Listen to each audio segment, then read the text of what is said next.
Hello, everyone.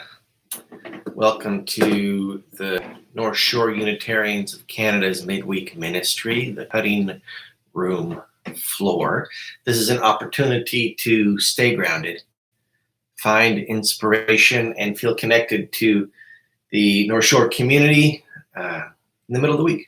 And it's my opportunity to indulge the half-baked non sequiturs that did not or have yet to make it into a Sunday reflection that still, I hope, may be of some use to you.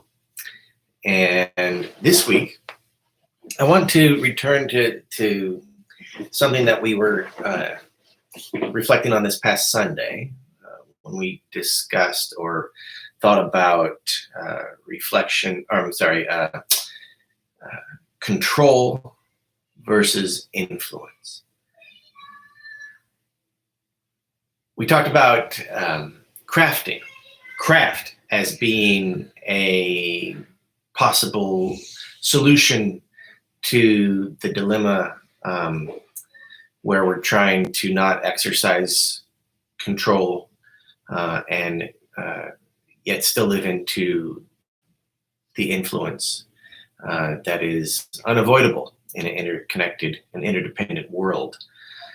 And one of the things that came up yesterday in our Tuesday integration circle is, I suggested that if you think about craft, that you are crafting your way through life, it might be a useful analogy for you. However, someone raised, it wasn't really an objection, just an observation that crafting people feels a little bit weird. And I don't think that they said this, but I understand it to feel a little bit manipulative. And I get that. I think that's a pretty fair thing to note. So I guess with other people, you might think of it as dancing, right? And not like a waltz where there's a clear leader.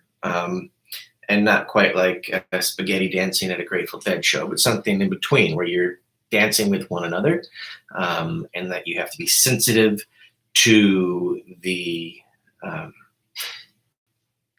desires, I suppose, of one another, and work with one another, feel how each other are moving, and also that you're doing this within the sort of constraint of the paradigm, if you will, which is the music that you're dancing to. So with other people, you might want to think about it as dancing rather than crafting. For me, that doesn't quite work when I'm just out and about in the world, not dealing with people. I'm looking out the window here. There's a window there. So when I'm talking about the world, I'm looking through the window outside of my basement. And so dancing doesn't work for me when I'm talking about trees and mountains and the air and just the matrix of the day. I don't know why. It's a taste thing. It feels a little bit hokey to me. Dancing with people, okay. Dancing with trees, I don't know, a little bit too woo-woo for me, and I'm pretty woo-woo, so I can't go there. If that makes you happy, go for it. It's not my cup of tea. The idea, though, is that, craft as an artisan, right, as a sculptor of stone or wood, that the medium that you're working with, in the analogy, is the wood or the stone. But in your day-to-day life, that medium is your day-to-day life, and all the relations and events that you encounter that you're aware of, and all the ones that you aren't aware of, that you are nonetheless very much a participant in and an influencer of, and crucially are also influenced by. So when a craftsperson, a sculptor, is working on a piece of wood, in a way, that wood is also working on the sculptor, influencing where their blade or sandpaper goes, right? And so in that same way, I think it'd be a very interesting exercise for me, but I encourage you all to do it as well, to take a walk. And during that walk,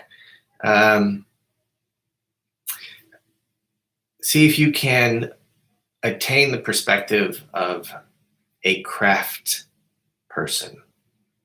Now, you don't want to bring it as an intention.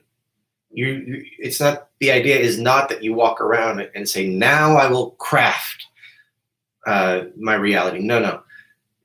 The idea is that you're already doing that, whether you know it or not. You are already a craftsperson. What we're trying to do now is sort of recognize that. Recognize that you have been about the business of crafting the world and being crafted by the world. And then to see how that changes your craft work.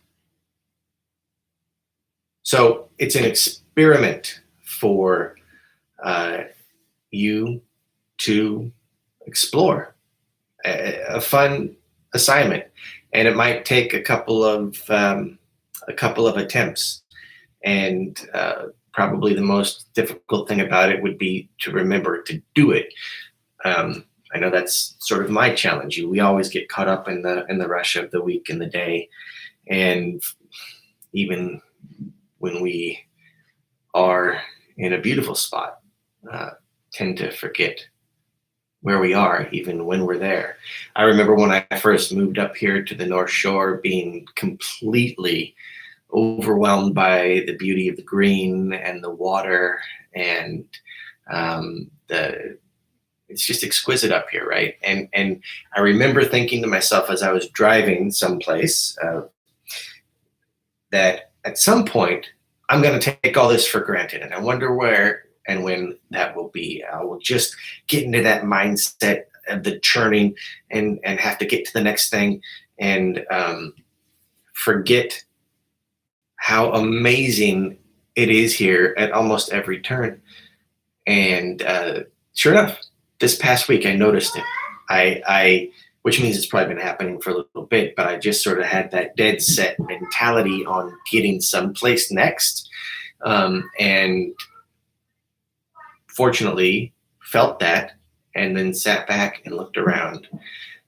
So that might be, looked around and appreciated, right, where I was. So that might be the first step to